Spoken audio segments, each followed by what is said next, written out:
കെയിൽ നിന്ന് കുറച്ച് നെഗറ്റീവ് ന്യൂസുകൾ വരുന്നുണ്ട്. അത് എനിക്ക് തോന്നുന്നത് യു കെയിലെ വിദ്യാർത്ഥികൾക്കെതിരെ, പ്രത്യേകിച്ച് കുടിയേറ്റ വിദ്യാർത്ഥികൾക്കെതിരെ യു കെയിലെ സമരം നടക്കുന്നു, ഒരു പ്രക്ഷോഭം നടക്കുന്നു, പ്രത്യേകിച്ച് അവിടുത്തെ ഒരു വലതുപക്ഷ രാഷ്ട്രീയ പാർട്ടിയുടെ നേതൃത്വത്തിൽ. അതിനെ കുറിച്ചിട്ട് എന്താണ് അഭിപ്രായം? എന്താണ് അതിന്റെ കാരണം? എന്തുകൊണ്ടത് സംഭവിച്ചു?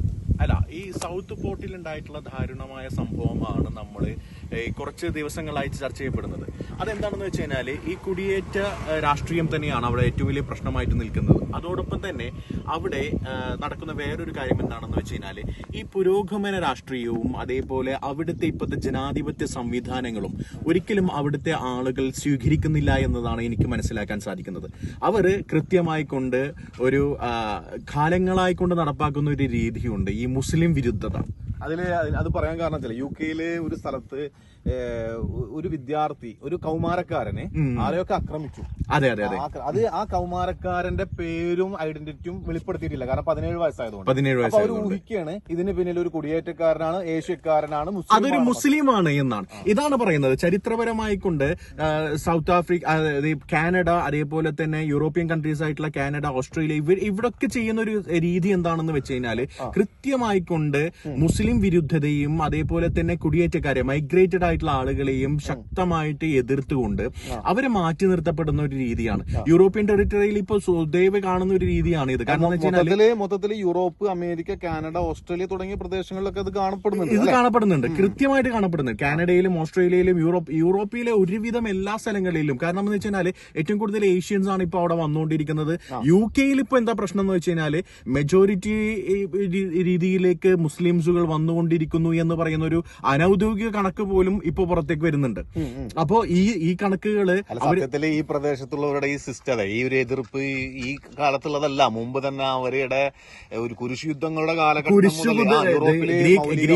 ഗ്രീക്ക് സംസ്കാരങ്ങളുടെ ഒരു രീതി തൊട്ട് തന്നെ ഇതിന്റെ ഒരു ഈ ഒരു നിലപാടുണ്ട്. ഏകദേശം പറയുകയാണെങ്കിൽ ഇസ്ലാം ഭീതി, അതെ, ഒരു ഇസ്ലാം ഭീതി ഉണ്ടാക്കുക, ഇസ്ലാം ഫോബിയ ഉണ്ടാക്കുക, അതുണ്ടാക്കി കഴിഞ്ഞാൽ മാത്രമാണ് നിലനിൽപ്പുള്ളൂ എന്നുള്ളതാണ്. ഇതിന്റെ ഒരു ഭാഗമാണ് എനിക്ക് തോന്നുന്നത്. എനിക്കൊരു കൃത്രിമമായ ഒരു ശത്രുത ക്രിയേറ്റ് ചെയ്ത ആളുകൾക്കിടയിൽ ഇപ്പൊ ഇന്ത്യയിലും തീർച്ചയായിട്ടും ഇതിന്റെ ഒരു ഭാഗമാണ് ഇന്ത്യയിൽ ഇപ്പൊ പരീക്ഷിച്ചുകൊണ്ടിരിക്കുന്നത്.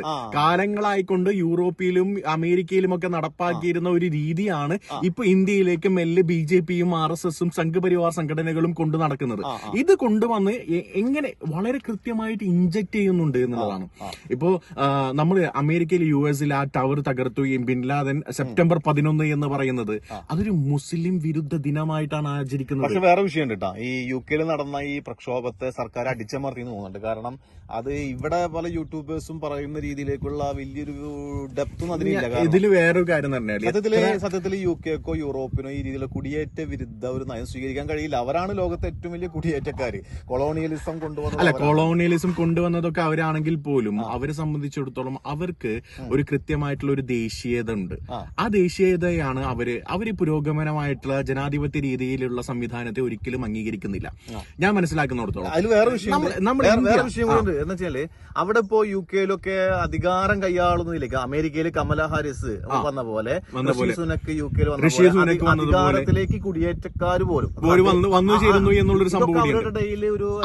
അവരുടെ ഉള്ളില് കൃത്യമായിട്ടുള്ള ദേശീയതയുണ്ട്, അവരുടെ ഉള്ളിൽ കൃത്യമായിട്ടുള്ള ഒരു പ്രാദേശികതയുണ്ട്. ഇത് തന്നെയാണ് അവർക്ക് വരുന്നത്. ആ ഒരു പ്രാദേശികമായിട്ടുള്ള നിലപാടാണ് അവർക്ക് വരുന്നത്. ഞാൻ ഒരു കാര്യം കൂടി ഉറപ്പിച്ച് പറയാൻ കഴിയും. അടുത്ത കാലഘട്ടങ്ങളിൽ അവർ കാണാൻ കഴിയുന്നത് വെച്ചാൽ ഇന്ത്യക്കാർക്കുള്ള വിസ തന്നെ ഇല്ലാതാക്കും അവർ, അല്ലെങ്കിൽ പുറത്തുള്ള ഏഷ്യക്കാർക്കുള്ള ഇന്ത്യക്കാരുടെ അവിടെ സ്റ്റുഡൻസ് വിസയിൽ പോകുന്നവരൊക്കെ അത് അവരുടെ പ്രധാന വരുമാനമല്ല, യൂണിവേഴ്സിറ്റികളുടെ ഒക്കെ പ്രധാന വരുമാനം. പക്ഷെ അവർക്ക് അതിന് താല്പര്യമില്ലാത്ത രീതിയിലാണ് കൊണ്ടുപോകുന്നത്. ഭരണകൂടത്തിനല്ല, എക്സ്ട്രീമിസ്റ്റുകൾക്കാണ്. ഭരണകൂടത്തിന് അതിന് താല്പര്യം തന്നെയല്ല, അവരുടെ വരുമാന മാർഗം. തീവ്ര വലതുപക്ഷ സംഘടനകൾക്ക് അവിടെ വ്യക്തമായിട്ടുള്ള മെജോറിറ്റി ഉണ്ട്. അവർ അടിച്ചമർത്തുക തന്നെ വേണം എന്നാണ് അഭിപ്രായം.